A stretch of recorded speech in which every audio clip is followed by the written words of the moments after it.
मोदी जी के और अमित शाह के संरक्षण में कराया जा रहा है, ताकि आपने कहा ना कि देश का युवा काकरोच। मैं युवाओं से आह्वान करना चाहता हूं कि काकरोच मत बनो। यह देश तुम्हारा है, यह किसी के बाप की जागीर नहीं है। ये देश, युवा इस देश के भविष्य हैं, और काकरोच बनकर मत लड़ो। इन गद्दारों से, इन संघियों से शेर की भांति लड़ना पड़ेगा।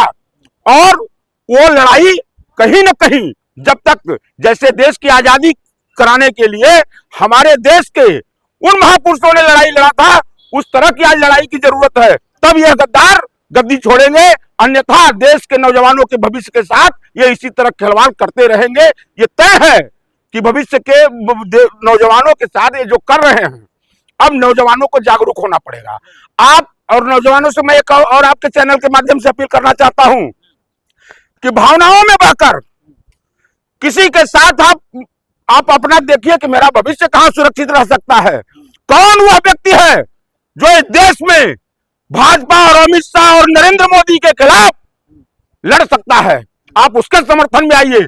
और कौन सा ऐसा दल, देखिए मैं किसी उसका नहीं कर रहा हूं, आपको सोचना पड़ेगा लोकतंत्र में कि लोकतंत्र का असली प्रहरी कौन है, लोकतंत्र का असली रक्षक कौन है, जो लड़ाई लड़ रहा है और युवाओं के भविष्य के साथ वो गंभीर है। आज जरूरत उसकी है। सरकार ने एक डेट दे दी है, गलती हुई है मान ली है, तो आप प्रदर्शन क्यों कर रही है कांग्रेस पार्टी पूरे देश में उतरकर? देखिए जी, बता दें कौन सा डेट दे दी है? 21 तारीख। नहीं, आप लगातार परीक्षा को आप मतलब एक दो नहीं, कई परीक्षाएं लीक हो रही हैं, कैंसिल हो रही हैं, और आप डेट देकर सोच रहे हो कि बच्चों को आप बहला फुसला सकते हो, तो ऐसा नहीं। और प्रदर्शन जिस पैमाने पर होना चाहिए अभी नहीं हो रहा है। अब तक तो इस देश के नौजवानों को सड़कों पर उतर जाना चाहिए था, जिलेवार, क्योंकि नौजवानों के भविष्य का मामला है, जिलेवार। और मैं आह्वान करना चाहता हूं आपके चैनल के माध्यम से कि नौजवानों, अगर खून है और अपने भविष्य की चिंता है तो रील देखने में अपने समय को नष्ट मत करो। अपने भविष्य के प्रति, अपने जिम्मेदारी के प्रति जागरूक बनो और सरकार के खिलाफ लड़ना सीखो। लड़ना पड़ेगा। आप साथ नहीं है कांग्रेस जनता पार्टी के? देखिए, कांग्रेस जनता पार्टी है क्या है, वो कौन है? आपने देखा कि एक तरफ ये दिखलाया गया कि इतने मिलियन फॉलोअर 4 दिन में बन गए, यही ना दिखलाया गया। कौन दिखलाया? और जब जमीन पर उतरना हुआ, जंतर मंतर पे दिखाई पड़ना पड़ा कांग्रेस पार्टी को, तो हैसियत पूरे देश ने देखा। 200 लोग, 150 लोग, वो कौन लोग हैं? प्लांटेड लोग थे। वो प्लांटेड लोग हैं, वो देश के युवाओं को गुमराह करना चाहते हैं, वो भाजपा द्वारा संचालित लोग हैं। लेकिन वो तो कह रहे भाई हम गुमराह नहीं कर रहे, लेकिन जो देश के जो स्थिति है, सिस्टम है, उसको हम खराब नहीं होने। अच्छा, ये विदेश में बैठे थे, विदेश में वो लोग बैठे हुए थे, और देश के सिस्टम को एक बयान जब आया, एक बयान आया, उस बयान को मुद्दा उन्होंने बनाया। आज देश का सिस्टम 12 साल से नरेंद्र मोदी खराब कर रहा है। कहां थे आप? क्यों नहीं बोले? कोई जरूरी है कि बस एक मुद्दा मिल गया, काकरोच शब्द मिल गया, उस पर राजनीति की रोटी सेकने लगे? आप 12 साल से तमाम मुद्दों पर नोटबंदी हुई, हजारों किसान सालों यहीं बैठे रह गए, मर गए, तब कहा ये लोग थे? देश के ये लोग कहां थे? एकदम नहीं गुनाह है। और देश के युवाओं की आवाज सबको उठाना चाहिए। देश के युवाओं के कंधों पर इस देश का भविष्य है, लेकिन वह आवाज सही होनी चाहिए, सही तरीके से होनी चाहिए। मैं आपसे जानना चाहता हूं कि कहा एक दिन जंतर मंतर पर आप आ गए, उसके बाद क्या किया आपने? भाजपा कह रही है कांग्रेस पार्टी देश के युवाओं को गुमराह करने का काम कर रही है, सब कुछ ठीक चल रहा है। अच्छा, सत्ता में मोदी जी राज भोग रहे हैं, उनके मंत्री अय्याशी कर रहे हैं। देखिए, मैं शब्द बहुत जिम्मेदारी से बोल रहा हूं, मौज काट रहे हैं और गुमराह हम कर रहे हैं। अरे निर्लज्ज भाजपाई, गुमराह तो तुम कर रहे हो, गुमराह ही नहीं, बच्चों भविष्य के साथ बच्चों के तुम मतलब इतना बड़ा छलावा कर रहे हो, उनके भविष्य का कत्ल कर रहे हो। देखिए, मैं इस वीडियो की शुरुआत आपके राम मनोहर लोहिया जो प्रखर समाजवादी नेता थे, उनके एक कथन से शुरू करूंगा कि जब सड़कें सूनी हो जाती है तो संसद आवारा हो जाता है। तो इस देश की जनता को अब जागना पड़ेगा, सोना नहीं पड़ेगा। हिंदू मुस्लिम का जो घोल पिला दिया जाता है हर मुद्दे पर, हर टॉपिक पर, और जो आप देखा होगा कि जो कुछ नफरती चिंटू आए थे जंतर मंतर पे, वो क्या कह रहे थे कि पहले की सरकार में भी तो होता था पेपर लीक। अरे पहले की सरकार गलत थी, तभी तो लोगों ने सत्ता में परिवर्तन किया। तो मोदी जी ने क्या भरोसा दिलाया था, क्या यकीन कराया था कि अब अच्छे दिन आएंगे, सब बढ़िया होगा, सब चंगा होगा। लेकिन क्या हुआ? अब सोचिए कि 5 छात्र, आप नाम याद रखें, 5 हिंदू छात्रों ने क्या किया? सुसाइड कर लिया इस पेपर लीक की वजह से, हताश और निराश होकर। इस पर किसी भी हिंदूवादी संगठनों का खून नहीं खोला, कोई चाहे बजरंग दल हो या फिर इसका हिंदू रक्षा दल हो, कोई नहीं आया सामने।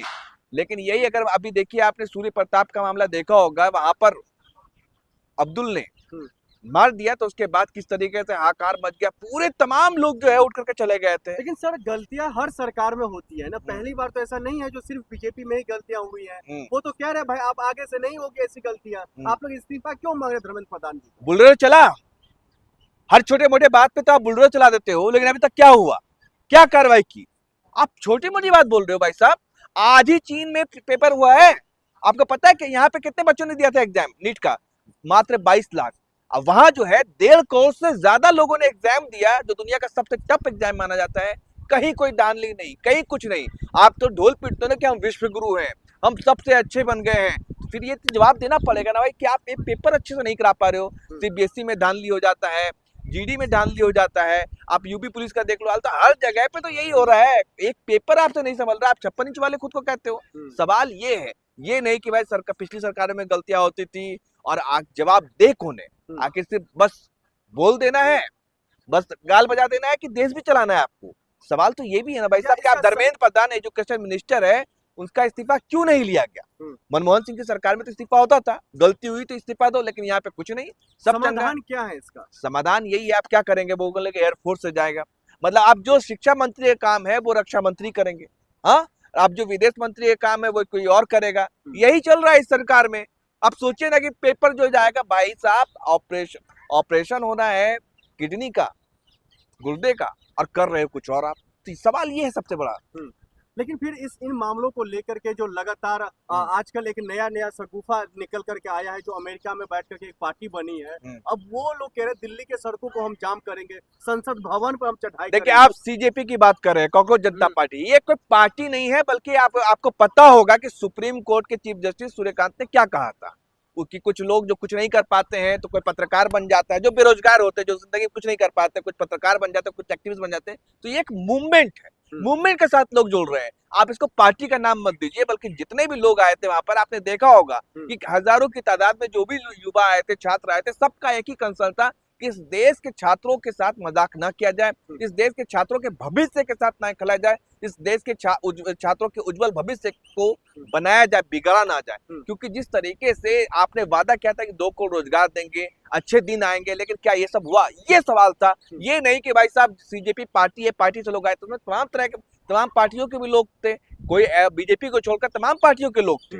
तो ये वहां पे एक मूवमेंट के साथ लोग जुड़ रहे हैं। और मैंने आपको पहले ही कहा कि प्रखर समाजवादी नेता राम मनोहर लोहिया ने कहा था कि जब सड़कें सूनी हो जाती है तो संसद आवारा हो जाता है।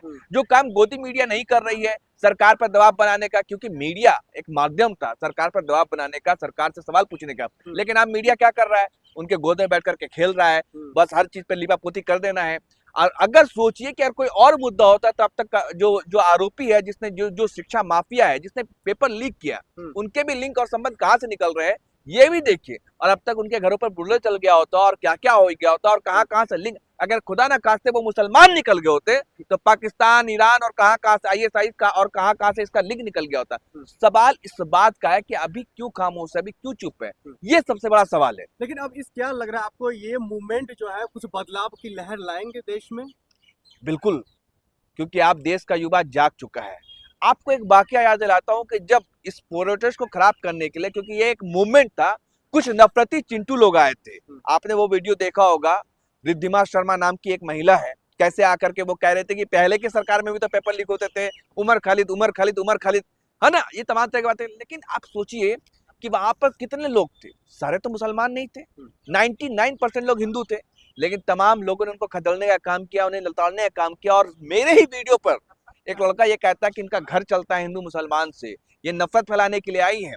और हम लोग साल भर पढ़ाई करते हैं, पूरी जी तोड़ मेहनत करते हैं और पेपर लीक मिनटों में हो जाता है, मेरी मेहनत पे पानी फिर जाता है। और उसके अलावा एक लड़का ये कहता है कि भाई नफरत फैलाना बंद करो, तुम जाहिल अनपढ़ हो। तो उनको जवाब मिल गया कि इस देश में अब हिंदू मुसलमान नहीं चलेगा,